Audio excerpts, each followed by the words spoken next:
Welcome to omega India TV news. Komaram Bheem Asifabad జిల్లా కాగజ్ నగర్ పట్టణంలో స్థానిక పేపర్ మిల్ యాజమాన్యంపై అర్ధరాత్రి 12 గంటలకు పోలీస్ స్టేషన్లో ఫిర్యాదు చేసిన బీఆర్ఎస్ పార్టీ సిర్పూర్ నియోజకవర్గ కన్వీనర్ లెండు గోరే శ్యామరావు మరియు పార్టీ ముఖ్య నాయకులు నిన్నటి రోజు కంపెనీ నుండి వెలువడిన కాలుష్యం గ్యాస్ లీకేజ్ వలన పరిసర ప్రాంత ప్రజలు అస్వస్థతకు గురై శ్వాస తీసుకోవడానికి ఇబ్బంది పడి కొందరు కళ్ళెర్రబడి కొందరు వాంతులు చేసుకుని కొందరు ఇబ్బంది పడగా అదే కంపెనీలో పనిచేసి ఓ యువకుడు జుమ్మిడి వేణు తిర్యాని మండలం గంభీరావుపేటకు చెందిన వ్యక్తి డ్యూటీలో ఉండగా గ్యాస్ లీకేజ్ వలన విపరీతంగా వాంతులు చేసుకోగా సిర్పూర్ పేపర్ మిల్లు యాజమాన్యం గుట్టు చప్పుడు కాకుండా అతనిని కంపెనీ హాస్పిటల్లో చూయించి పరిస్థితి చేయి దాటగా మంచిర్యాలలోని హాస్పిటల్లో చేర్పించగా వాంతులు కంట్రోల్ కాకపోగా అతను చనిపోయిన విషయం తెలుసుకున్న స్థానిక బీఆర్ఎస్ పార్టీ నాయకులు చనిపోయిన వ్యక్తి జుమ్మిడి వేణు కుటుంబానికి న్యాయం చేయాలని డిమాండ్తో చనిపోయిన బాడీని కాగజ్ నగర్కు తీసుకొచ్చే ప్రయత్నం చేయగా యాజమాన్యం దొంగచాటున శవాన్ని మృతుని ఇంటికి తరలించింది. ఇట్టి విషయంపై డాక్టర్ ఆర్ఎస్ ప్రవీణ్ కుమార్ ఆదేశానుసారం పోలీస్ స్టేషన్లో ఫిర్యాదు చేశారు. జై తెలంగాణ.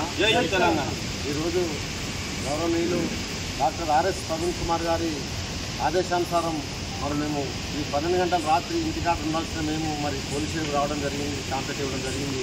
కారణం ఏంటంటే ఈరోజు దుర్గం వేణు కదా, దుమ్మిడి వేణు అనే వాచ్మెన్ ఎస్పీలు ఏదైతే వాచ్మెన్కి పనిచేస్తారో అతను ఈ కలుషితమైన పొగ పీల్చి పొల్యూషన్ పీల్చి ఈరోజు అస్వస్థతకు గురై హాస్పిటల్ తీసుకెళ్లే క్రమంలో మార్గ మధ్యలో చనిపోవడం జరిగింది.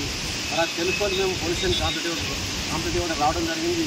ముఖ్యంగా ఎస్టీఎం పరిసర ప్రాంతాల్లో ఎస్టీఎంకు పరిసర ప్రాంతం ఉన్నటువంటి ఆనుకున్నటువంటి చింతగూడ, సర్స్లకు, కోయవాగు, సర్దార్బస్తి, నవగంబస్తి ఇటువంటి సర్స్ల కాలనీ మార్కెట్ ఏరియా మొత్తం కూడా ఈ ఎస్టీ యొక్క పొల్యూషన్ పొగ దుర్వాసనతో అందరికీ అస్వస్థ గురవుతారు. అందరికీ తలకాయ వస్తుంది, కళ్ళు మనుతున్నాయి, ఊపిరితిత్తులలో శ్వాస ఆడతలేదు, విరేచనలు అవుతున్నాయి, వాంతులు అవుతున్నాయి. అందులో భాగంగా ఈరోజు మన ఆసిఫ్ వాళ్ళ కొడుకు రాత్రి అస్వస్థకు గురైండ్రు. ఆసిఫ్ వాళ్ళ కొడుకు కూడా అస్వస్థకు గురైండ్రు. చాలామంది అస్వస్థకు గురై హాస్పిటల్కి వెళ్తున్నారు. దీనివల్ల చాలామంది ప్రాణహాని కలిగే అవకాశం ఉన్నది. ఏదైతే జేకే కంపెనీ మేనేజ్మెంట్ వచ్చినప్పటి నుంచి పొల్యూషన్ కంట్రోల్ లేక పొల్యూషన్ ప్రికాషన్ లేక సేఫ్టీ ప్రికాషన్స్ లేక చాలామంది నష్టపోతున్నారు. రాబోయే కాలంలో దీన్ని ఇదే విధంగా వదిలిపెడితే పరిసర ప్రాంతంలో ఉన్నటువంటి ప్రతి ఒక్కరికి ప్రమాదంలో ఉన్నాము. చాలామంది క్యాన్సర్ పేషెంట్లు అవుతాను, ఊపిరితిత్తు పేషెంట్లు అవుతాను. దీనికి అంతటి కారణం జేకే మేనేజ్మెంట్, ఎస్టీఎం కంపెనీ. ఈ ఎస్టీఎం కంపెనీ వల్ల స్థానికులు పొరిగింది ఏం లేదు.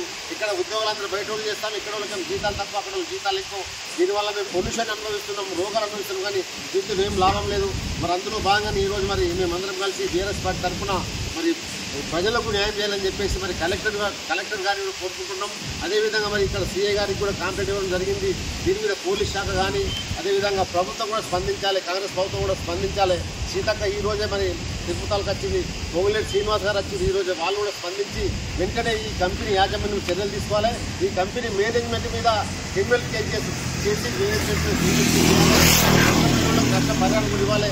ఏదైతే దుమ్మిడి వేలు వెళ్ళిపోయినో వాళ్ళ కుటుంబానికి న్యాయం చేయాలి.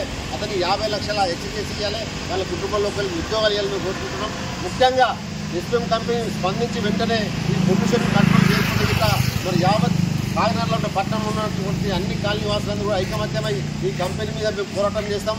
తప్పకుండా ప్రభుత్వం దిగొచ్చే వరకు తప్పకుండా కలెక్టర్ రావాలి. కలెక్టర్ వచ్చి కంపెనీలు పర్యవేక్షించాలి. ఈ పొల్యూషన్ ఎక్కడి నుంచి వస్తుంది, ఎందుకు వస్తుంది, కంపెనీ సంపదను వేగంగా తీసుకుంటుంది, కానీ ప్రజలకు ఎటువంటి సేవ చేస్తలేదు. కాబట్టి వెంటనే ప్రభుత్వం స్పందించాలి. కలెక్టర్ గారు రేపు యుద్ధ ప్రాతిపదికన సిర్పూర్కి వచ్చి ఈ పొల్యూషన్ కంట్రోల్ చేయాలని కోరుకుంటున్నాం. లేని ఏడల బీఆర్ఎస్ పార్టీ తరఫున డాక్టర్ ఆర్ఎస్ ప్రవీణ్ కుమార్ గారి సారథ్యం లోపల పెద్ద మొత్తంలో మేము పోరాటం చేసి ఈ యాజమాన్యాన్ని మెడలు వచ్చి ఈ పొల్యూషన్ తక్కువ చేయవారు కూడా పోరాటం తెలియజేసుకుంటాం. దీనికి పార్టీలకు అతీతంగా, కులాలకు మతాలకు అతీతంగా ఇప్పుడు అన్నగారు చెప్పిన ఈ కంపెనీ అనుకొని మసీదు ఉన్నది, గుడి ఉన్నది, బడి ఉన్నది, హాస్పిటళ్ళు ఉన్నాయి, గురుద్వారా ఉన్నది, అన్నీ ఉన్నాయి. వీళ్ళందరూ కూడా ప్రమాదం పొందుతున్నారు. కాబట్టి మేమందరం కులాలకు అతీతంగా, మతాలకు అతీతంగా, రాజకీయాలకు అతీతంగా ఈ కంపెనీ మీద పోరాటం చేయాలని కోరుకుంటున్నాం. హాయ్ అండి, నేను మీ Satyasri. Please subscribe Omega India TV Telugu.